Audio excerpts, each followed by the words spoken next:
Welcome to Sports Saved My Life. My name is Clayton Freck, and I'm the CEO and founder of Angel City Sports.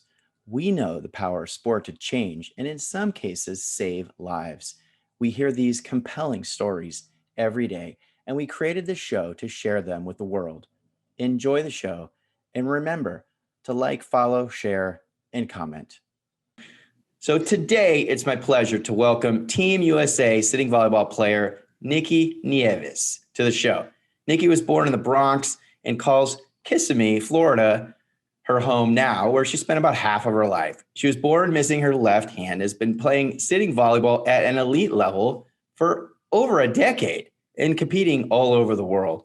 In fact, she won a gold at the Rio Paralympic Games in 2016. She's won 2 gold medals at the Pan American Games in 2015 and more recently in Peru in 2019. She played college volleyball at Queens College. She's heading to Tokyo this summer to represent our country once again. She's the founder of a nonprofit, Limitless People, which we'll hear more about in a minute. And, you know, what I love about Nicky is she's always willing to lend a hand to help grow the movement. Nicky, welcome to the show. Thank you. So excited to be here. All right. So my first question, I think, is easy. What comes to mind when you hear the title of the show, Sports Saved My Life? Like, what does it mean for you? Man, it kind of means like the little things that you didn't know you needed, which elevated you personally. So like for me, it's like my dive into adaptive sports, which pushed me to where I am today, which I would have never thought that I needed 10 years ago before I even knew what sitting volleyball was. That's interesting. So you didn't even know what you actually needed in life. Mm-hmm. It's weird. It's weird to think about, but yeah. Yeah, because you're just going about your business. You're not. Yeah. Makes sense. And you're already playing at an elite level. So it's like, you know, good stuff. Okay. All right. Before I move on, where do you think you would be without Paralympic sport? Man, I really feel like my life would be boring. Funny thing, for real. Like somebody asked me the other day, they were like, "What would you be, like an accountant or something?" Like, I'd probably be in some like corporate boring job or like I don't know, which is terrifying because I'm so used to like flying and like competing, and then after we compete, I'm like, I want to go gallivant around Europe for 2 weeks, and I just like do it. And I feel like had I not played a para sport, I would have literally like played volleyball, graduated. Maybe I would have played overseas. Right. But then again, like I'm super close to my family, so I don't know how long that would have lasted. And then I just would have been like working a corporate job, asking for vacation. Like, you know what I mean? Like, well, by the way, you get 2 weeks of vacation when you start out, so it's terrible. Like you can't take vacations, right? Like you're stuck. Yeah. So I don't know. I feel like my life would have been real boring had I not decided to just stick with sitting volleyball. Oh my gosh. I ask this question all the time. That's like the best answer I've gotten so far. So yay. Good. All right, cool. Before we dig into childhood, I want to hear, how do you describe yourself in one sentence? Oh my gosh. I don't even know if I could do that in like one. Who are you? Who is Nicky Nieves? Would eclectic? Nicky Nieves is very eclectic. Would that be a good word? Sure. Because there's like so many like different things. Like I'm a church girl, I go to church all the time, but I have a nonprofit, but I play volleyball, but I'm like going to grad school to be a licensed mental health counselor. Like all of like these little things. Yep. It's really hard to just like, oh, like Nicky's energetic. Maybe your sentence is you are impossible to define. Yes. Man, my gosh, I should have just asked you. What is Nicky? Nicky is impossible to define. Right. But you gave me all the little data points. Like I just put it together. Yeah. All right. I love that. Thank you. That's great. Gives us a little insight into who you are. Okay. So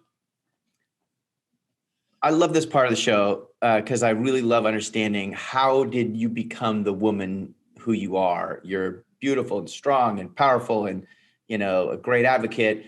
And I just love kind of going back, right? So tell me about your childhood and what was your family like and what were your parents like and what kind of kid were you? Yeah, so I mean, my childhood was really good. I was really fortunate. I always hear horror stories of like kids that are limb different being bullied. I never had that. Never, never, ever. I had one kid question why my hand was the way it was, but it wasn't even to me directly. It was like to some of like my friends in fifth grade. But I've been in like private school my whole life. So these are like the same kids that I've gone to kindergarten with, first grade, second grade, third grade.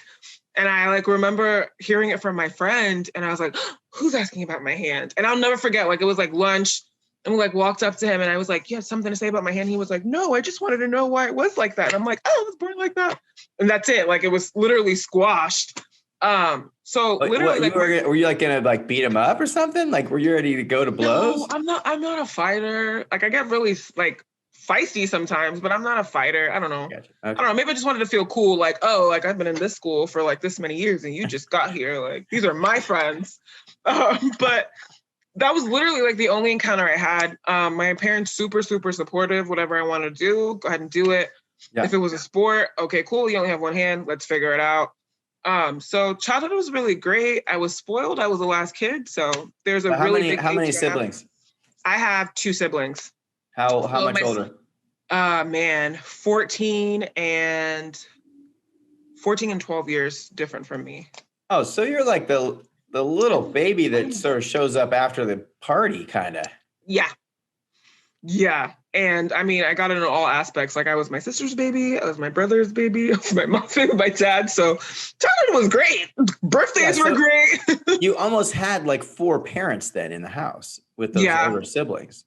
Yeah. And it's funny because like whenever people ask like, oh, like how was your relationship with your siblings?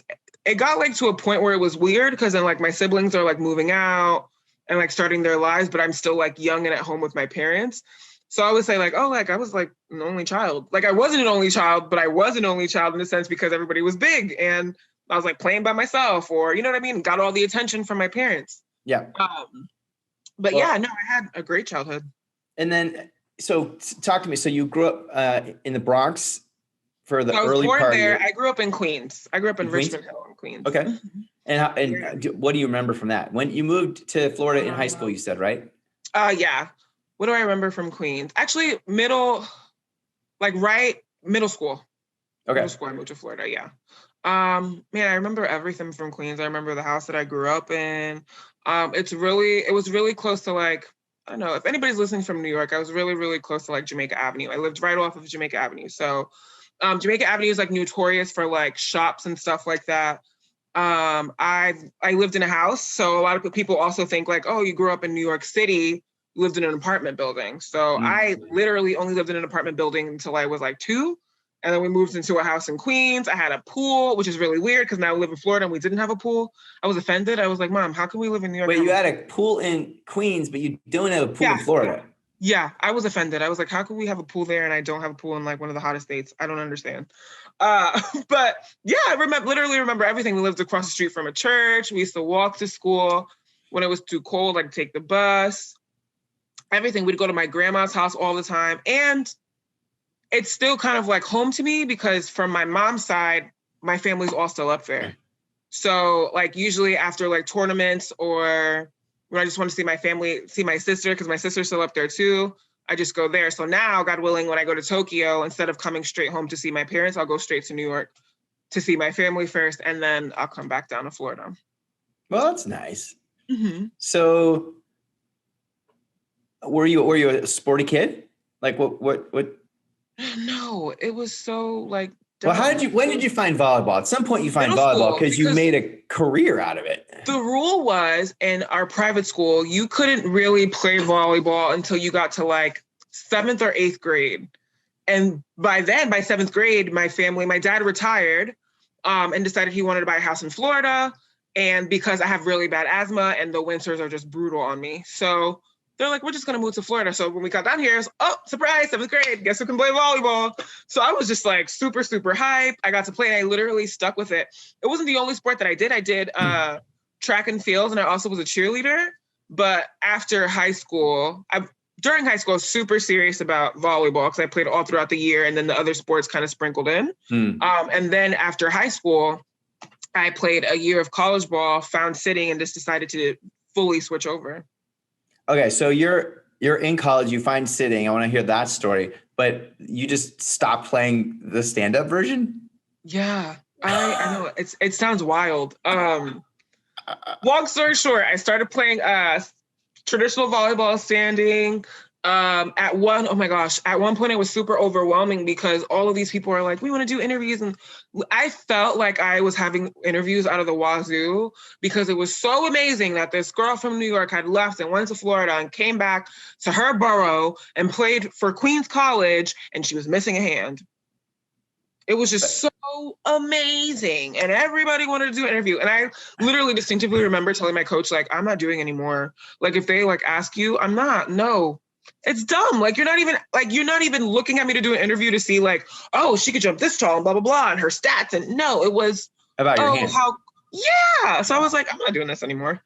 And about Was I want to that say at the beginning of Nicky the Advocate? Who's like, what's up with this? Like, is yeah, this why are we so focused on this one thing when I'm the whole yeah. package?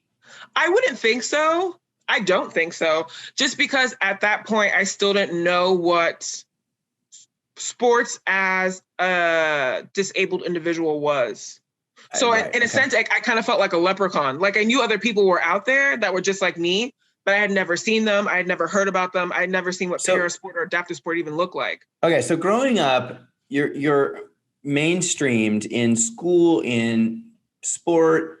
I Mm-hmm. mean, you're missing a hand, so it's right. It's easy for you to integrate, I Yeah, would think, more than many others. yeah, But you're not going to like amputee camps. You're not really connected to the disability community or the adaptive sports community at all. The at whole your whole all. childhood. Yeah, my parents didn't know anything about adaptive sports. I didn't. And my mom, like now that I think about it, my mom was given the opportunity to run some tests to see why I was missing a hand, and she wasn't concerned about it. I wasn't concerned about it. I even had a prosthetic for maybe like 2 years maybe. When you were And young, how old were you? I was like 6, and I Little kids, absolutely hated it. little kids hate It was a arm nuisance. Like prosthetics. I'm already so used to doing everything this way, and now you're sticking this long thing on me and like making me use it. And then I literally, as young as I was, distinctively remember like having to go to therapy because I don't know, like you got a new arm, like go to therapy, see how you feel. And I remember like the therapist asking me like, how do you feel picking up the blocks? And in my head, I was like, this is so dumb. Like I feel fine. I'm just annoyed because I have to pick up the blocks with like this thing that's strapped to my arm. Like, and mind you, like this was old school, right? So I'm 31, I'll be 32. It's So like this is a where it's like, with the old hook thing, yes, right? Yeah. the hooks. Okay, everybody can see that I am dark skinned, and they gave me a hand that was like your color. Come And on. no, it was awful. And then it was like the hook like this, and the way that it worked, it was like a contraption. Like it kind of went around, and Yeah, then like yeah, I yeah. hooked it into here, and then to open it, I had to like move I my know. arm so I could go and open. And I was like, this is awful. I was like, people are looking at me more with this ridiculous hand on than they look at me without a hand. Like, Well, it's fascinating because I run into families with little kids and they fight the insurance companies because they really want a prosthetic arm for their kid. And I've heard this story a few times.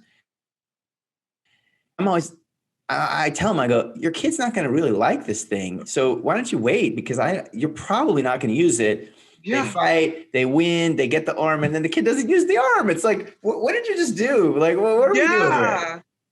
Yeah, I don't know. I feel like it's just in a kid to like figure out how to do with what you have. Like you don't want extra Yeah. stuff on you. Now, when you get older, you might be like, oh, you know what? It would be nice because now you can see the use in it. Especially if you're an athlete, just being symmetrical, trying to get even on both sides. It's different. But as a kid, no way. I don't want to wear Or this like thing. if you have a job where there's like there's some Yeah. activity you need to do with the left hand, or I don't know. Yeah, But especially those that have like shorter arms than me. I completely understand it because I have the full length all the way down to my wrist. So I have pretty much to work with. So I can understand even when people have a shorter arm, it's harder. You have less space to work with, less ability to grab. So of course you're going to want it. But as a kid, no. So I'm really interested in the different parenting strategies. And I don't even know if it's strategy because sometimes it just happens. yeah. But parents tend to have a certain mindset around disability when it shows up at their doorstep or right in the delivery room or whatever. So what if your parents were here right now with us, like what would they say about how they tried to raise you? Yeah. My parents would literally say, just let them try and hold your fear. And I didn't even know this was a thing until I spoke to other parents that had adaptive kids. My mom, like, she just was like, try it. Try it. If it doesn't work, it doesn't work. Like, you want to do this sport.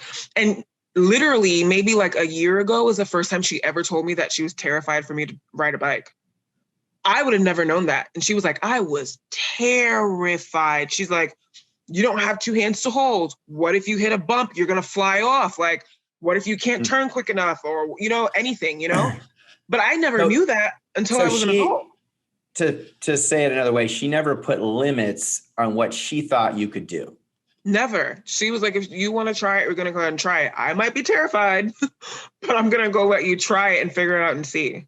And there's been times that oh my God, just reckless as a kid, racing down the block, hit a rock, just like she thought I hit a rock and went flying off. And even when I went flying off, it wasn't even like she was like, oh my gosh. She was like, what did I tell you? No racing down the block. Now look at you with cuts. You know what I mean? So I don't know, like I never got a sense of fear from my mother or hesitancy to try something that might be harder because I only had one hand. And that plays a big part in my personality because I just go out and do it, especially when people are just like, well, you only have one hand. It makes me so angry. And I might lose the interest in doing it, but now I need to do it so I can shut you up because I did it. You know what I mean? Yeah. Totally. Yeah. I mean, I hear this all the time.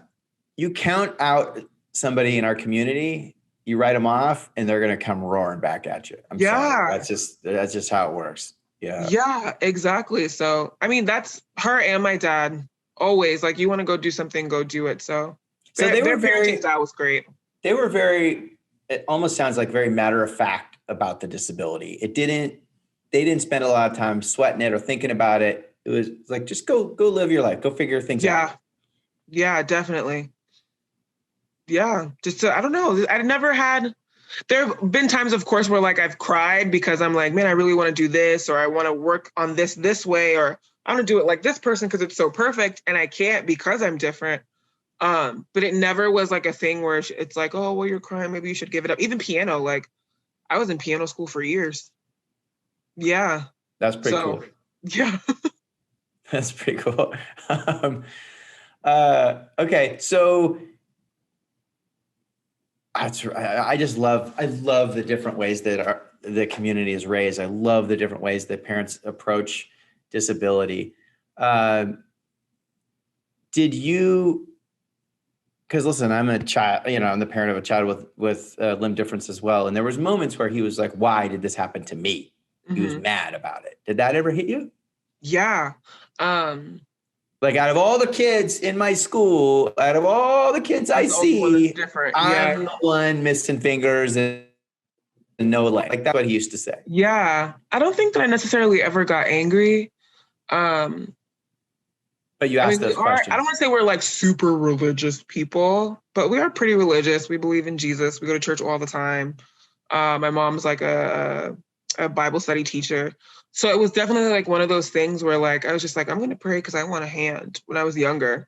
And I'd do it for a long time. Really? Like a single session would be like an hour or two of praying, or like just over time you would do a lot of it? Just over time, and like any opportunity that I got for someone to pray over me at conferences. And it was another thing that my mom supported too. My mom was like, okay, you want to pray on it? Cool. We'll do it together. I remember going to like Bible conferences or like just like youth conferences, and you like tell them, like the person that's praying, like, what do you want me to pray for? And I'm just like, I want a hand. Like, that's what I want. That's what I want. And gradually you get older. I want to say about in high school, I kind of just like, not that I like gave up on the prayer, but I feel like that's when it kind of started to just click. And I was like, well, maybe this is the way that I'm supposed to be. Like I'm praying on it, and God has never faltered in answering me on a prayer on anything else till this day.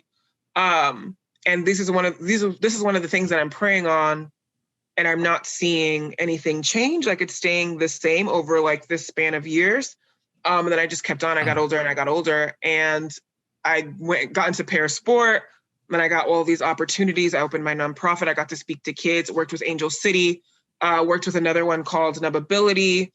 And then for me, it was just like, no, I'm supposed to be this way. Like, I didn't get a hand. I'm praying on it because I was born this way, because my life had a purpose to serve others, to show others that regardless of your situation, you're able to do it. When there's a will, there's a way. It might look different, but you can still do it. So. So was there a moment, did it take the arrival of adaptive sports in your life, or was there a moment even before that where you feel like you truly accepted yourself? I think it's finally when I got into adaptive sports. Okay. Because and not to say that like I felt like I was left out of like society or like my communities, but it just literally opened Pandora's box, like what adaptive sport is, because I started playing sitting volleyball, and then it was like, wait, wheelchair basketball, wait, wheelchair tennis, wait, there's blind swimmers, like, you know what I mean? Like, literally, I'm like, I'm not a leprechaun. Like, I knew I wasn't, but now I found like the secret door. And like, there's tons of people like me that like went through my same situations that I can talk to about what I'm going through. Yeah. There's kids that are like me. And now, like, what I didn't even know that I needed as a child, I can be for somebody else. And that's when it like just dawned on me, like, no, you're exactly where you're supposed to be. You're exactly like made the way you're supposed to be made. There's nothing wrong. Like, there's no more questions. Here you go. Have at it. Let's take a quick break to learn more about the Equipment Loaner Program at Angel City Sports. Part of our mission at Angel City Sports is to eliminate all barriers to participation in adaptive sports. Providing free adaptive sports equipment is a major component to this objective. Each individual piece of equipment can cost more than $3,000. Can you imagine if running shoes cost that much? So we're building an inventory of adaptive sports equipment to support our clinics, competitions, partner programs, and to loan out to emerging local athletes. Currently, we have racing wheelchairs, throwing chairs, and sport wheelchairs, perfect for tennis and basketball. If you or an athlete you know need a piece of adaptive sports equipment, visit the Equipment Opportunities page at angelcitysports.org. If you are interested in donating equipment or supporting the Equipment Loaner Program, email us at info@angelcitysports.org.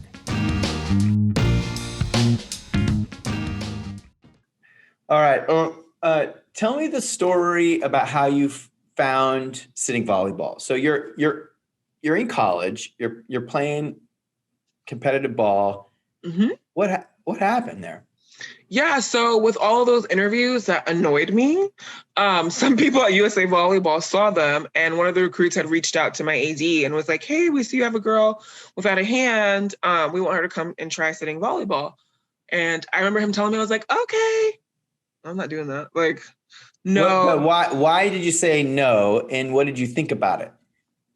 Because in my head, I like fought so hard and I achieved what I wanted to be seen as everybody else.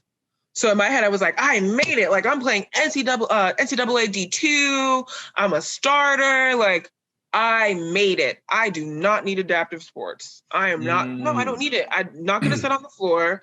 I don't want to be around other people like me. And in my mind, I was like, oh my gosh, like, they're going to look at a group of us that like look like each other, like we're missing stuff. And they're automatically going to think that something's like wrong with us. It's like a pity party or. Yeah. And I was like, I don't want that. No, I'm fine. I like jumping and no.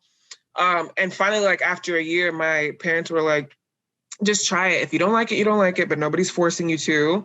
You're not paying for anything. They're paying for you. Just go out and see if you like it. So I did. And my first camp was at Fort Sam Houston, the military base, San Antonio. And if I remember correctly, I was the only female.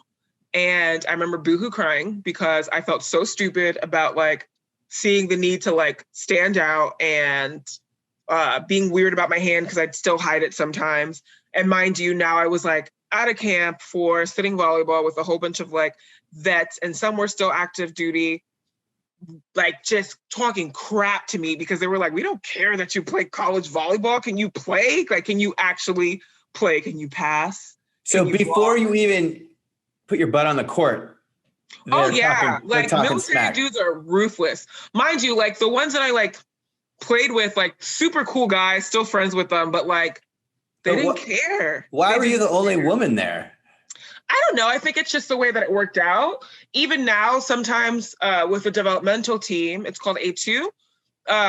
Sometimes at a camp, you can be the only girl. And then sometimes there'll be like a bunch of girls and maybe one guy. So it's like just, numbers.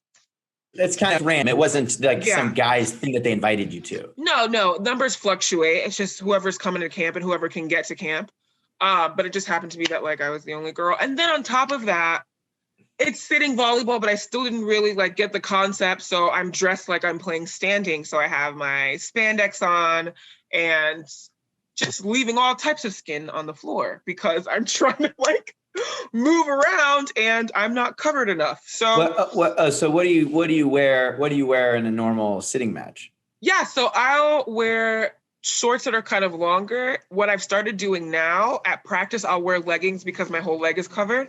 And it's easier to just slide around and you're not getting burns on your legs. But our uniform is usually like a pair of shorts that's probably right above the knee. We'll wear some sliding shorts underneath. But now I just go with leggings and it's just comfortable. Like it gives me the ability to move. And that was a big thing too. Like I was so like, oh, my spandex, I want to be cute.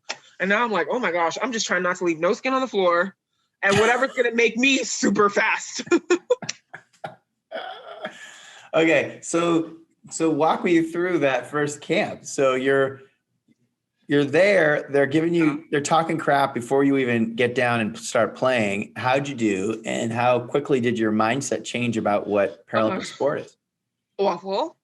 The switch to go from standing to sitting, I feel like your first year, you're still learning how to switch because you're so used to keeping your arms in front of you. And now you have to make the switch in your mind to keeping your hands on the floor.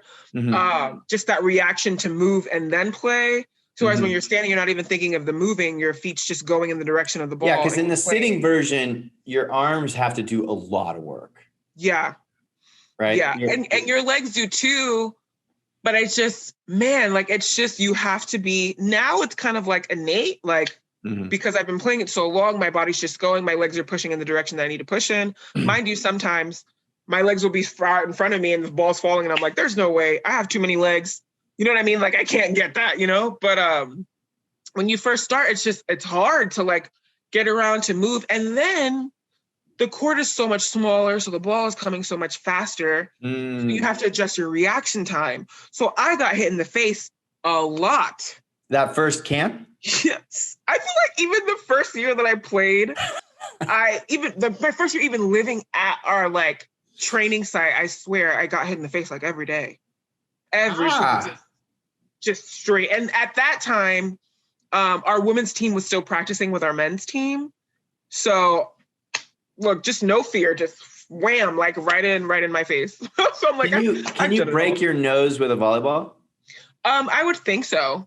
I haven't been there yet. I've seen some people get concussions from sitting volleyball, especially like in the setting world, because there'll be no block if you're playing against a guy and they just rip on it. My friend got a concussion that way.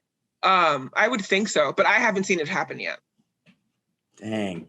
Yeah. Okay, so you're in this camp, you're getting beat up, you're leaving skin on the floor, the ball's hitting you in the face. At what point do you go, oh, this is cool? Not until like my third camp. Because my first one, I was like, oh, like I remember his name's Elliot Blake. He like asked me, he was like, how was it? And I don't like to be mean or like to like disappoint people. He's like, how was it? And I was like, it was cool. It was cool. And mind you, like all these emotions, right? Like I'm with all of these vets. And then again, I've never been in this world. So I'm like wide-eyed because people are popping off their legs, popping off their arms, changing out liners, scooting on the floor. I'm just like, oh my gosh, like looking at all of it. Yeah. And at the end of my first night, I cried because it was like overwhelming. And like, Nicole, like, how could you feel so weird about your hand? And there's people that are like athletes and they're doing it. And you're over here, like sometimes pitying yourself. Why? Like, so yeah, it was just a lot of emotions going on. And I don't know, not until my third camp, because then you really get into it. Like, what do I need to wear? How should I put my feet? And you get better, like every single time you play. Something brought you back for the second one and then the third one. What was that?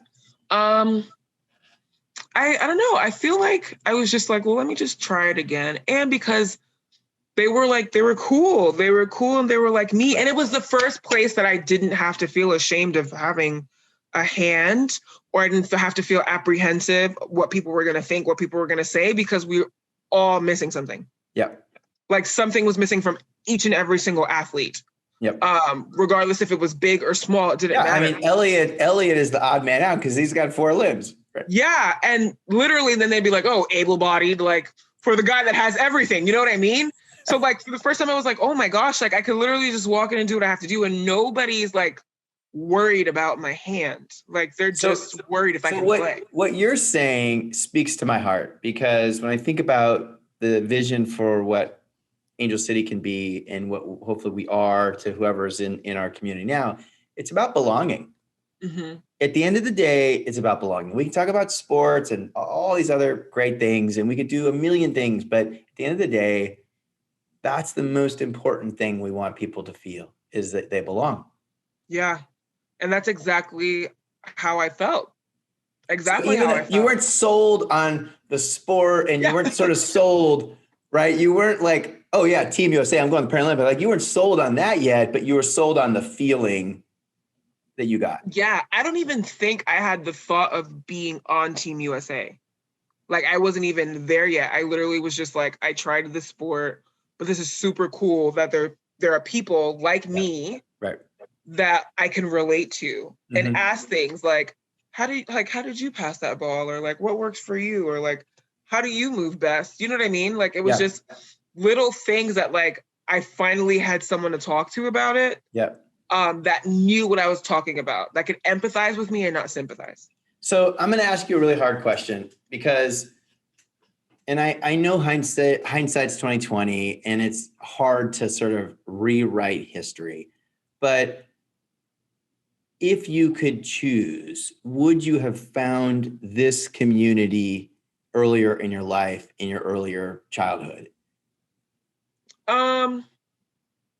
Or do you feel like who you are is you are sort of cut from this cloth of being integrated and not even knowing this, so you're so independent and strong, and like when you think about the little girl that getting through I know junior high is brutal, even high school can be tough, getting through some of those formative years, could this community have been helpful to you, or do you feel like you had it under control? I feel like it could have been helpful, but I also feel like it was imperative for me to go through that so I could relate to other athletes as well. Because I've also, I don't know, like the first thing that pops in my mind is I had to be able to go through that and go play volleyball to know that I could do it and then go to the para side. So then there wasn't this thing in my head that was like, well, could I have done it? Could I have been that great? So you were on a mission to prove to yourself you could play at that level. Yeah. You were definitely pretty determined. Like that was like literally I had like 2 really big goals for volleyball. And one was like get a scholarship, go to school and get a scholarship. And the second one was like, it'd kind of be cool. Like you don't really know. I'm kind of scared to dream it, but I really want to go to the Olympics. And I've never, this is like even the first time that I've said this, like, I was going to say, who knows this goal? Where did this goal go? Did your parents know this goal? I literally didn't even tell anybody. I'm not even sure. I probably asked my mom. She probably won't even remember, because I know that I didn't repeat it to people. Like, it was just one of those things where I was just like, I really want to do this, but I don't have a hand and I don't know if it's possible because I haven't seen it done. Now, mind you, I haven't seen it done for college ball and I still did it. But that Olympics is a whole different level. You know what I mean? Totally. And then now I'm like, man, I dreamt it and now I have a gold medal in the Paralympics. Like, you know what I mean? So I don't know. I feel like it was important for me to take those steps to know that like literally there's no boundaries that anybody can put on me, especially myself, because we're, as humans, we're our own worst critic. Right. And then to make the decision to go to parasport because I wanted to, not because I thought I can't do the ladder, so let me go do this one. That's a great perspective, and I respect it a lot. I want to double back to something that we were talking about before, which is that initial perspective you had on adaptive sport, Paralympic sport, that was like, like, Yeah. what is it? People are gonna, kind of pity us. And it's like, oh, these disabled people, like, what is that? Knowing what you know now, right? How do we break that down? How do we break that perception? Because I think you would agree, it's just wrong. It's not reality, Yeah. but perception exists out there. And I think we run into it in trying to grow the movement. So how do we break, and you are a good person to, kind of help us with this. So what would you say? How do we break that, that misperception, whatever that is? I told somebody this the other day. I told them, if you have the space or the power to create a curriculum for like elementary and middle school or high school and PE, to have like a clinic that has an adaptive sport in it or multiple adaptive sports, to add it to your program, because even in the university settings, they put adaptive sports in like club. Yeah. Or I've even seen it gone as far as to be put in kinesiology. And I'm like, why can't you put it with athletics? Like, there's sports. Like, I don't understand. And a lot of these it often lives under disability services. Exactly. And a lot of these athletes are elite athletes, and you know what I mean? Like, you're not even giving the same resource as you're giving the USA athletes that can't compete for your school, but you give them all the resource. Like, you know what I mean? Right. For me, I'm just like, if you have the space or the ability to like pay that forward, like make the program, talk to people about it, sit down and even play yourself, do it. Because the more we include people, the more normalized it becomes, the more it spreads. So if one person can tell 5 people, those 5 people tell 5 people, those 5 people, it just keeps growing, especially at the grassroots. So even with my nonprofit, whenever I do sitting clinics, most of the time my sitting clinics has maybe 98% able-bodied kids. Yep. And I love it that way, because guess what? If I make it normal for your generation in the next 15 years, it won't be anything to you. It's just another sport. You know what I mean? And with that, when you go off and you start your life and you're in whatever department you're in, it could even be HR, and they're like, we're looking for team bonding. Hey, let's go play sitting volleyball. Let's go play wheelchair basketball. Let's, you know what I mean? Like, it doesn't have to be for disabled individuals. It's literally for everybody. Everybody can play. The better off it'll be. I think you're right. And when you think about a lot of the sports, wheelchair tennis, wheelchair basketball, sitting volleyball, it actually levels even if you just said it's all able-bodied people that are playing, even if you said no adaptive athletes at all, just all able-bodied people, it actually levels the playing field for them, because it's a new sport. Like the guy that's a slam dunker, basketball player, you put him in a chair, he might suck. It's an equalizer. Right? Like, it's like we all get to start at this cool level playing field. So I think you're right, especially from a kid standpoint, educating children, how powerful, because kids are very aware, right? Who's got the shinier toy? Who's the more athletic kid? Who's this? Who's that? They're comparing, and it's almost a sneaky way to just take all that out. And it teaches them to incorporate people with disabilities as well. Yeah. So many times, a lot of teachers don't know what to do with their disabled kids. So now they're out in the corner. Whereas now, if I'm forcing all of my kids to be a part of this, adaptive curriculum, who knows if you're even going to be a teacher, and now you're prepared and you're aware. So then you're like, oh, I remember I did this when I was in 3rd grade. I'm going to do it now. You know what I mean? Even like with my high school coach now, she does sitting volleyball with her girls.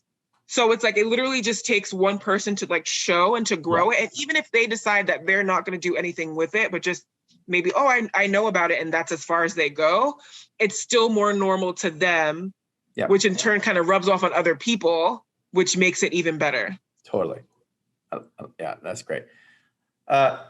We've covered a lot of ground here around your journey. I just want one little piece of advice for someone that maybe is in the same situation as you, growing up without a hand. What do you tell that little girl about, what's possible in life, or how she should live her life, or think about her life? I mean, what do you tell her? Try everything. Try everything. Life isn't perfect. There's going to be some things that are so totally awesome and you figure it out. Mm-hmm. And then there's going to be some things that are going to take a really long time to figure out how to do. And you might cry along the way because you're super frustrated and you wish that you just had like an easy way out of it. Or I wish I just had another 5 fingers so I could just get it done. I wish that I had another leg so I can get it done. I wish that I could just get up out of my chair and walk and get it done. There's going to be times that are super, super frustrating, but you can figure it out. Just because it takes more time doesn't mean that it can't be done or that it's impossible. Right. And that's the beauty about being an adaptive kid, about being an adaptive athlete. I don't have to look like you. I don't have to do it the same way as you do, but I'm still going to get it done regardless. I'm still going to get it done. It's just going to look a little different. It's fantastic. Thanks. Okay, so let's talk about your journey in the world of elite Paralympic sports. So you've got a bunch of hardware. What's like the one piece of hardware or the one experience in the Paralympic world that has meant the most to you? I would say 2 of them. The first one would be 2015's gold medal from Intercontinental Cup, because that was the first time that we beat China, and China was our biggest competitor. Before that, this is why it makes it so special, we had lost to China in world championships in 5. And the only thing that kept replaying in my head was the little mistakes that I made. Stupid stuff like reaching for a ball that went out and touching it, or missing a serve, or missing a block. You know what I mean? And of course, I play a team sport. I didn't lose by myself. I didn't cause the loss. But for me, I took it really hard because I was like, dang, I was an integral part to that loss. Like, had I been a little bit better, a little faster, I read a little better. You know what I mean? Like, little things equaled a loss from my part. Like, I still contributed to it. And I remember like calling my mom and being really upset about it. And like literally right after the game. And she was like, stop crying. It's a game. Figure out what you got to do and get it done the next time. And in my head, I was like, oh, she's so insensitive. Like, oh, we just lost. Yeah, I was like, she doesn't understand. But literally in my head, I was like, no, she's right. Like, it's a game. Somebody has to lose. But what did I do that needs to be better the next time I face them? And literally I told myself, I was like, I will never feel this way again. I refuse. I will never feel this way again. Even if I lose, I'm going to lose knowing that I did everything in my power and it just wasn't good enough. I got outplayed. So did other members of the team have that same perspective? Did you sort of lean into it and then others maybe followed that? Because that's really interesting. If we've been losing to China historically, it probably takes that new mindset to overcome them. Yeah. I definitely think the team kind of just made this switch to like, what do we need to do? Because it's not like we're losing and we're getting whooped. We're losing in 5 sets. And so in volleyball, it's the best 3 out of 5. We're losing in 5. So what do we need to do? What do we need to work on? And it kind of just was like the shift, like, we want to work like a well-oiled machine. How do I benefit from you and how do you benefit from me? What do we do as a puzzle piece? And then in Intercontinental Cup, same thing, we won in 5. So it was kind of like the taste of like, oh, we can do this. Here's what it took. And now I know it's possible. And not 2017, 2015. And then 2016, which was my second one, was beating China. Like, fair and square, a big lead, and just taking them. And for me, I don't know, like those were like my biggest ones because it was just like, I now I know what my mindset needs to be and how I need to discipline myself in order to perform at my best. Now, have we had other big losses? Yeah, we lost again at World Championships. This past one, so 2018, 2018, we lost to Russia. Super big loss, but the difference was I didn't cry. I didn't cry. I didn't feel bad because I knew I did everything in my power to try and get a win. I even remember like at one point, like looking around and like seeing like the fear in some of my teammates' faces. And literally I was like, that was me back last Worlds when we played China, I was like, somebody help me. What do I do next? I'm so nervous. I'm scared to touch the ball. I'm scared to hit the ball. You know what I mean? And now I'm the one that's like, no, like, get it together. Like, we got this. Leave it all out. We still lost, but afterwards, I didn't feel bad, you know? I distinctively, one of my team, I think it was Katie, she was like, how'd you sleep last night? And I was like, fine. And she's like, oh, I couldn't sleep. And I just felt so bad. And what do you mean you slept fine? And I was like, I did everything that I could. Like, yeah, literally, my heart's on the floor. So is that a transformation of you as a leader? Like, did you see your own approach? Did it translate into you becoming one of the vets, one of the senior members of the team that has to sort of, rally the troops? I don't think that I see myself that way. I think I'm just like, oh, it's just Nicky. Like, I got you. Like, if you need me to have your back, I got you on and off the court. But I definitely can see it that way because even now during COVID, just nervousness, right? Like, we haven't competed in so long. We finally got to compete last weekend. And having like some of my teammates come up to me and they're like, hey, like, I'm really nervous. Like, I'm not even knowing if I can do this or I can still perform. We've been off for a year. We're about to go play our biggest competition. I'm feeling this way. And it was just kind of like the same attitude. And I was like, look, you can only control what you can control. Continue to train. And when you get out there, do it. Like, no fear. You made a mistake. Okay, cool. Everybody makes a mistake. Next point. What do I do next? What do I do next? How do I perform? How do I do it? So definitely like kind of like leveled me up a little bit, made me more mature as as a teammate to them. But for me, it was just kind of like, I don't know, like, this is what it is. Like, it's volleyball. Somebody's going to lose. Mistakes give you points, you know what I mean? Or gives the other team points. And it's just, it's the first, who's going to make the 25 mistakes first? I'd like to take a quick break to show you how you can get involved as a volunteer with Angel City Sports. Are you interested in supporting Angel City Sports? We're seeking volunteers to help organize clinics and events, as well as support our athlete outreach efforts, marketing and media, and even fundraising and development. All skill sets and backgrounds are welcome in support of our mission to provide free adaptive sport opportunities for children, adults, and veterans with physical disabilities or visual impairments. For our younger athletes, we welcome you to join the Angel City Youth Leadership Council. Middle and high school age students are eligible to join the Youth Leadership Council, where you will learn about the disabled community by working side by side with our athletes and acquire important skills such as teamwork, leadership, philanthropy, and event management. To sign up for our volunteer newsletter and stay up to date on all upcoming opportunities, visit angelcitysports.org. Give me a quick summary of the sport of sitting volleyball and how it works. So if someone's listening to this to the podcast version, help them visualize what the sport actually is and how it looks like. So sitting volleyball, it's the court's a little smaller than a tennis court. Yeah, a little smaller than a tennis court. We're not playing on any chairs. We're playing on the floor. We're scooting around. So imagine you're just sitting on the floor and your hands are on the floor helping you scoot around. Your butt works as your feet. So when you're serving, your butt can't cross the service line. If you're familiar with volleyball, same thing applies when you're back row, how you can't jump in front of the 5-foot line and standing because then you're considered over. The same thing with sitting. When I'm attacking from back row, my butt can't cross the 2-meter line.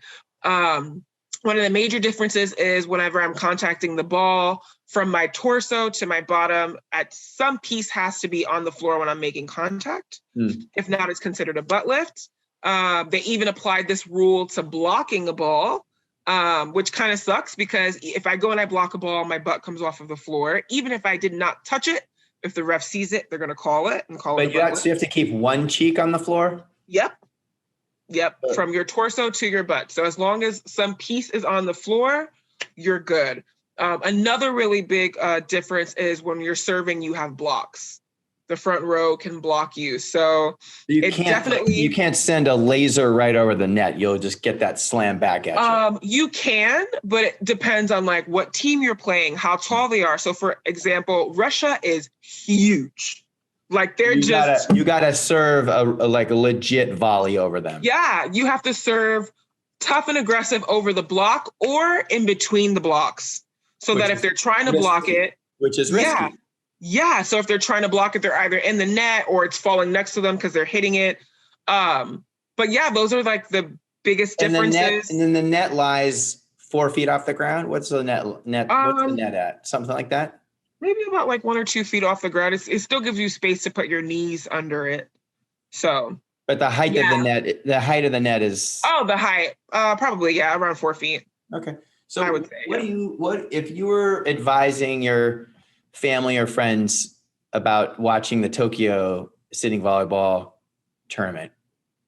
What are we looking for? What are the teams that you like? You mentioned China and Russia already. Are there other teams that we're keeping a close eye on? Obviously, we're all going to be watching you and the Team USA girls. But like, what are the other teams? What's the drama out there? Yeah, I would say the top performing teams to see some high, like really nice speed would be like the ones that you just named. So China and Russia and Brazil. Okay. Brazil's super loud, super energetic. I love playing them because they're super loud and energetic. And when they get their points, they're super loud and it ticks me off. And I'm just like, okay, no more. So it gets me really pumped. And a new team that's up and coming that qualified as well is Italy. So they're good. I feel like sitting volleyball's come a long way. Like I can say Italy, but I also feel like Canada's coming a long way too. Super, super scrappy. Like, oh man, like I feel like sometimes they put a toe out and they get the ball up and I'm just like, what? Like I just put my whole body into that hit and I hit it as hard as I could and you could hear the smack and it's just like toe and it goes straight up and I'm just like, are you kidding me? So I don't know. I feel like the competition is going to be really good. Okay. I'm excited to watch. I'm excited. So what are your longer term goals in sport or beyond sport? Yeah. So obviously you got some work to do in Tokyo. Yeah. So my plan is get to Tokyo, bring home another gold medal. After that, Paris, of course, 2024. But I am aiming to make the switch over to Para Beach. And God willing, Para Beach will be a Paralympic sport in 2028. And the plan is, and who knows, it could change. I can get to 2028 and change my mind, but the plan is to finish out playing Para Beach on US soil and take home a medal. Because that would probably be the first games that Para Beach is in, right? That would be the sport, the games that they introduced. The sport. Yeah.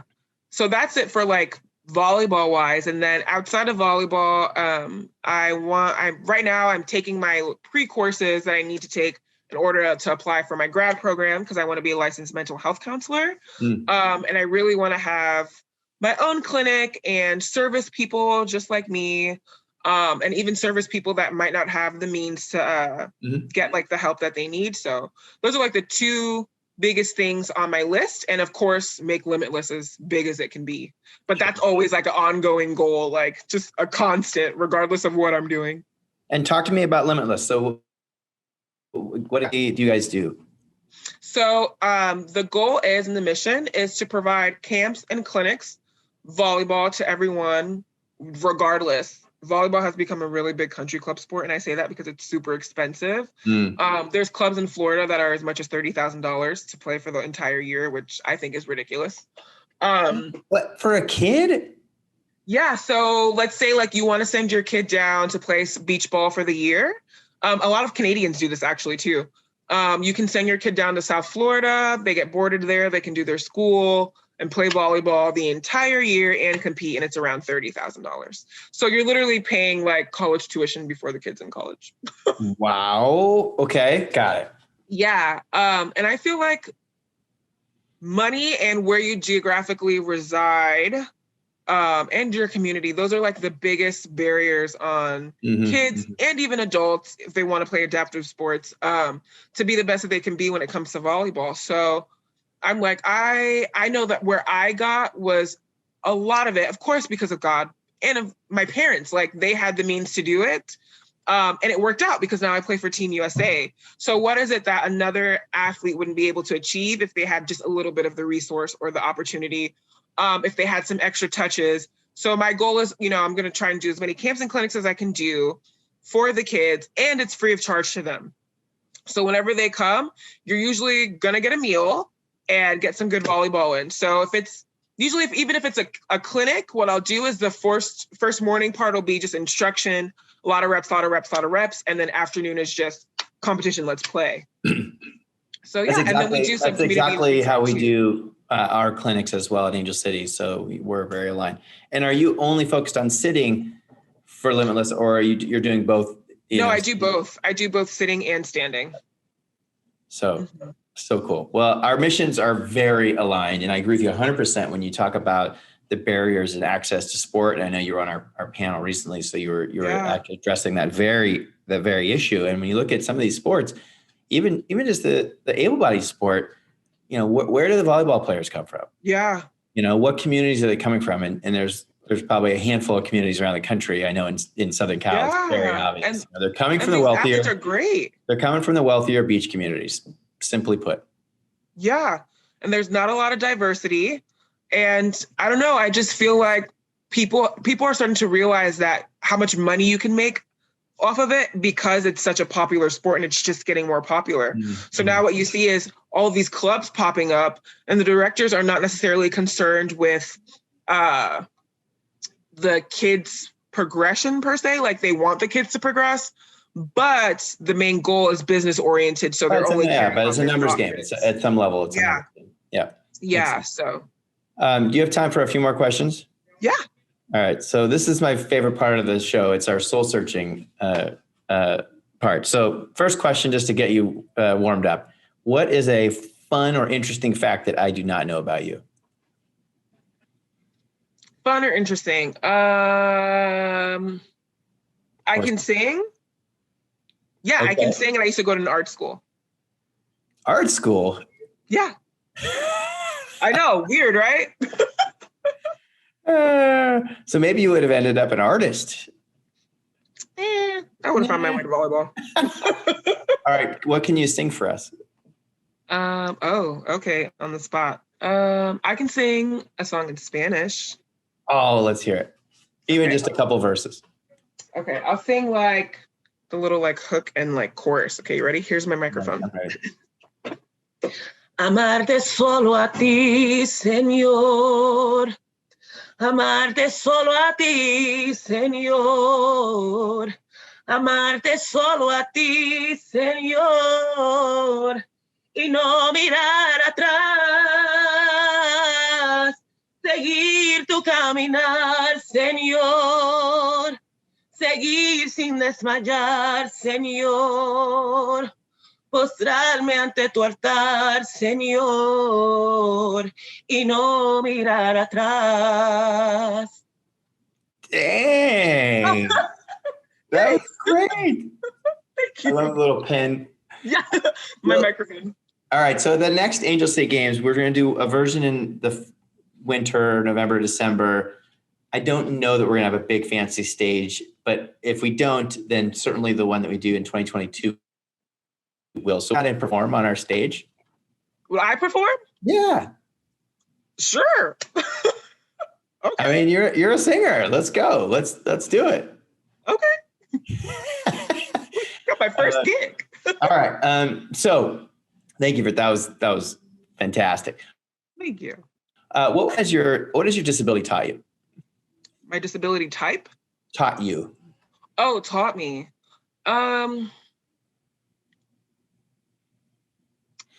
I am who I am, and if people don't like it, it's not my concern. I shouldn't hide who I am. I used to walk with a jacket all the time to like hide it, or cross my arms, eat at a restaurant, eat with only my right hand, and it's stupid. Like, this is who I am. I'm not going to hide it because other people feel uncomfortable. Yep. That's great. What have you learned from your mistakes, failures, etc.? How'd you get past them? What have I learned? Oh gosh, I learned a lot. Not everything's going to come out perfect. Sometimes you won't hit your goal, but that doesn't mean that you shouldn't try again. And people are always watching you. Oh. People are always watching you. So be the best example that you can be. Did you learn that the hard way? Yes and no. Okay. But I feel like I learned it. Well, I feel like in the moment that I learned it, it wasn't the best way, but it wasn't the worst way. Okay. Yeah. All right. Good. So it wasn't like you landed in a Mexican prison or something for No. something they saw that you did. Yeah, no, I wasn't even doing anything bad. Like I don't know. I thought I could be somewhere, but then I had to like ask for permission. And then people had spotted me. It was just random. Like people had spotted me and they were like, well, she wasn't there. And I was like, wait, what? And literally the response was, you have a gold medal. People are always watching you. And I was like, oh, okay. Yeah. That's why I was like, it wasn't like bad, but like good, but it wasn't like bad either. Like it's just in the middle. And I was like, okay. So funny. It's great. Are there any quotes or sayings that you live by? Quotes or sayings that I live by. Or even like things that you tell yourself frequently. Oh man. Stop being so hard on yourself. Like literally, I feel like I'll have great ideas or want to do stuff or want to try something. And because I'm my own worst critic, I have to stop myself from talking myself out of it. Like, you know what I mean? Like, yeah. Or if I do something for the first time and I have like a goal, like prime example, I did like a little t-shirt fundraiser and my goal was 50 and I fell 2 shirts shy of it. Like I got 48 instead of the 50. And I considered it just a failure. I was like, well, that's like, you failed, you didn't do it. And it was 50 and you didn't get it. And you shouldn't have done it. You shouldn't have set that goal so high.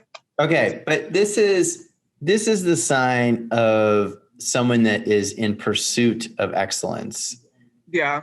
That sets high goals, not always going to hit them. So how do you balance telling yourself to chill out when you need that driven Nicky, right, to go get things, to go achieve things? Like, how do you balance that?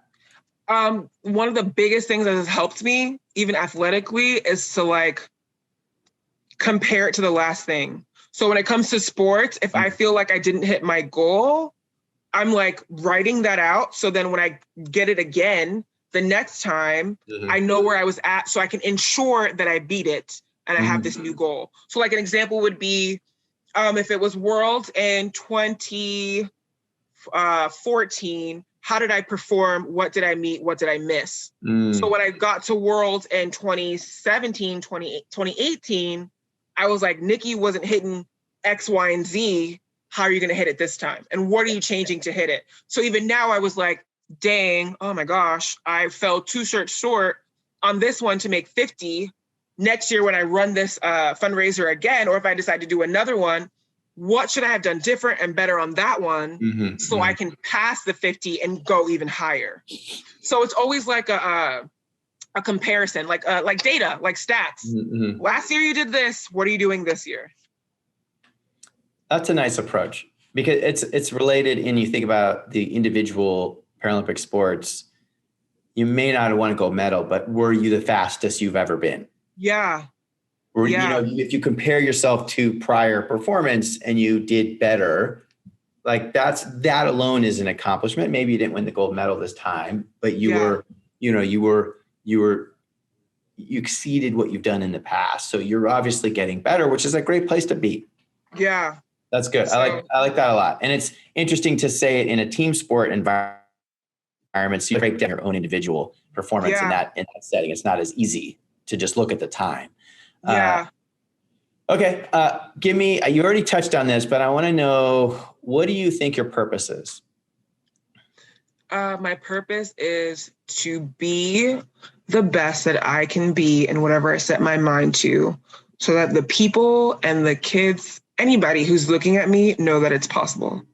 So like my biggest thing is like, if a kid can see it, then they know it's possible. Because it's really hard to do things that you don't have an example of. So if a kid sees me, I went to school, I graduated, I played volleyball collegiately, I played volleyball, sitting volleyball, I played para beach, I coach, I did X, Y, and Z. If they can see it and see me being successful, and even in the moments that I'm not successful and I'm getting myself back up, they know that it's possible. So that to break that down, that's really being a role model. Yeah. For success or failure, you're owning it on both ways. Yeah. Yeah, because I don't know. I always say that, like, if somebody sees it, then they can do it. So you just got to keep going out there and doing it. That's fantastic. That's a really beautiful way to end. So to wrap up the show, I like to give you the microphone again. Is there anything you missed? Anything you want to say? Anyone you want to acknowledge that maybe we didn't already say? Like anything you want to impart, wisdom that you haven't shared with us. Yeah. One thing that I want to say is that I'm super grateful for the people that I have encountered in my life, especially coaches, because even though I don't have any negative stories about them, I've always had coaches that were encouraging, that pushed me to be the best that I could be, even though I was limb different and I was their first limb different kid that they ever experienced. And another thing that I want to say is if you have the ability to try an adaptive sport, try it. Just try it. I feel like when you try adaptive sports, you gain a new respect for it because you see how hard it is. And then you get to start to realize how much time and energy the athletes have to put into it. How much money, like if you're playing with equipment, money that has to go into the equipment so you can be successful, money so you can travel and compete so you can be the best that you can be, money to go and be around a community because sometimes the communities are not so far to you. I mean, close to you, they're further. So you're having to drive out there. And just continue to be an ally. Watch the games, share the posts, call us Paralympic athletes, say parasports, say adaptive athletes. Don't call you an Olympian. Yeah, yes, I am a Paralympian and I'm proud of it. I wear my gold medal with pride. Just continue to be an ally, normalize it, and speak up. Fantastic. You were really ready for that question. Lastly, where can people find you and follow you on social, on the web? Like, what's the best place for people to sort of follow you in your journey? Yeah, so on Facebook, if you have Facebook, it's just my name, Nicky Nieves. And then on Instagram, I believe you can search Nicky Nieves and it'll come up. But if not, my handle is Nicolina, so Nicolina _Cruz, CRUZZZ. Nicolina Cruz with 3 C's. You gotta have a couple extra Z's. Yeah. So listen, Nicky, thank you so much for joining the show today. It was so fun to learn about your history and have you serenade me in Spanish. You're the first guest to do that. I feel very, very humbled and excited to get you on the stage of the Angel City Games presented by the Hartford in the future. We'll bring a band out for you, whatever we got to do to get you. Yeah.